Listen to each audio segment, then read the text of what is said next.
Alright, Supernatural fans, time to take a look at the final episode of the day, which is The Third Man. The episode starts out with a scene in the police locker room where a police officer starts bleeding all over his body and eventually falls on the floor and completely turns to blood and chunks of flesh. Dean wakes up from a dream he was having about Lisa and drives off towards where Sam was.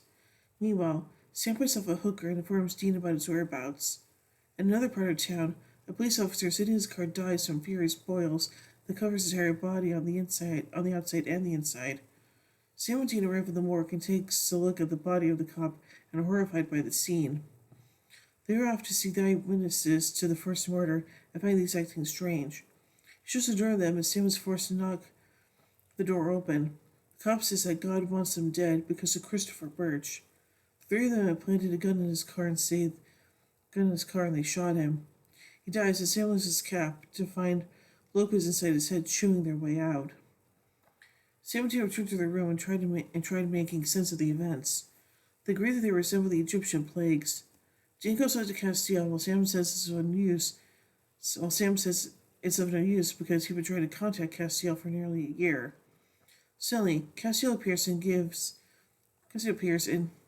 gives Sam a proud face.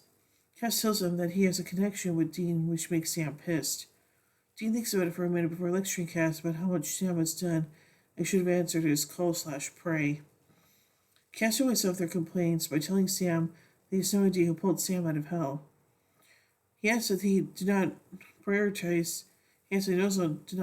Dean over Sam Collins because the main reason he dropped everything and arrived immediately was due to the case they were on. He informs them the killings were in fact caused by their weapons, the staff of Moses. He informs them that God's weapons are still amidst the chaos and needs to be found. Cass teleports to the Mr. Birch's house and finds him cutting out the newspaper articles about the dead cops. They ask him why he's killing cops, and then Mr. Birch's young son appears. Ambrose tells them that he got the staff of Moses from an angel in exchange for his soul. Cass kidnaps Aaron and performs a painful ritual to which Dean resisted and Sam agreed, to get the name of the angel, Balthazar. Then, suddenly Raphael's men appears to thank Castiel for the name and they start fighting, resulting in the both of them falling out of the window and the angel disappears. Amidst preparing for a trekking ritual, Dean demands answers from Castiel. He explains that there's a civil war going on in heaven between supporters of Raphael and Castiel. Raphael wants to continue with the apocalypse as planned and Castiel is against it. Castiel finds Balthazar's location and the three of them leave where Balthazar is. They arrive at a large mansion and make their way in.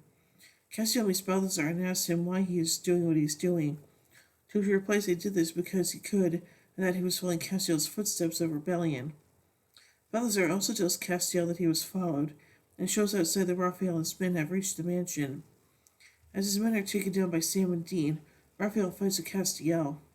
Raphael completely dominates the battle and is about to finish off Castiel. So Balthazar appears and uses a crystal that turns Raphael's body into salt. After refusing to return the weapons to Castiel, Dean traps Balthazar in a circle of holy fire and tells him to return Aaron's soul.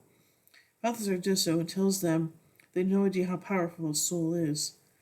Castiel removes the circle and tells Balthazar that they are even now, and Balthazar leaves.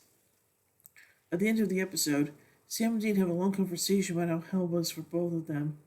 Sam tells Dean that they were different and that the time in hell didn't bother Sam as much as it did Dean. Interesting. So anyway, let's take a look at some continuity surrounding this episode. Raphael was last seen in Free to Be You and Me. Castiel was last seen in Swan Song. It's revealed in The Man Who Would Be King that Castiel was responsible for bringing Sam back and withheld this from the brothers.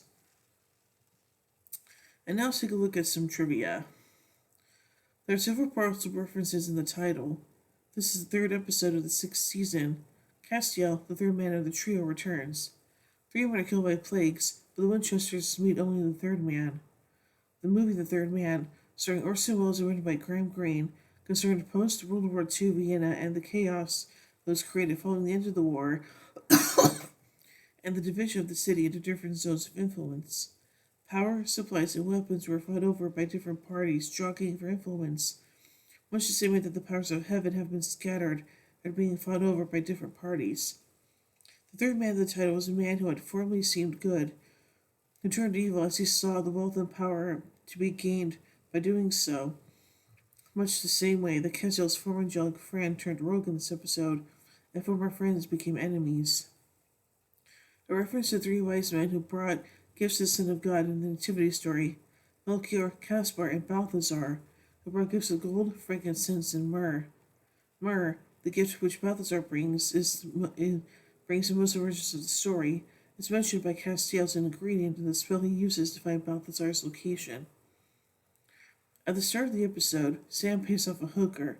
This represents a large backward step from in season 4, episode 1, Lazarus Rising, when Sam states, "No, dude, I don't pay," referring to Ruby, thought by Dean to be an unknown woman who Sam had picked up, who just exited the room. Despite the staff being called the staff of Moses in the Old Testament, Moses' brother Aaron had performed some of the miracles. Aaron is also the name of the boy who wields the staff in this episode. There's reference to the Abbott and Costello skit, Who's On First, where Dean confronts Castiel and tells him, "I don't know who's on first and what's on second." Where Castiel responds, "What is second?" Dean says, "Don't start that." This is because in the skit, Abbott and Costello tried to tell each other which player is on base. A player named Who is on first, what is on second, and I don't know is on third. Misha calls that revealed the scene where Castiel fell onto Sam's car. Jordan just threw broken glass at him. The two of their intentions were to see if the glass would float. In Castiel's fight against Raphael's henchmen, henchmen dual-wield daggers just after it is revealed that he works for Raphael, which is also the name of one of the Teenage Mutant Ninja Turtles, who is a pair of Psy. When Balthazar asks what's French for 12, it's ironic since actor Sebastian Roche is fluent in French. And now finally, let's take a look at an error. When Castiel grabs Dean's hand to draw blood, he's showing grabbing Dean's right hand in the first scene, but in subsequent scenes, it is Dean's left hand. So I think this is a pretty unique episode, and hey, it's good we finally got Castiel showing up in the season, so yay! So overall, I give The Third Man 4 Impalas out of 5. Anyway, tune in more as we take the next episode, Weekend at Bobby's. So, until then, carry on, my wayward sons and daughters.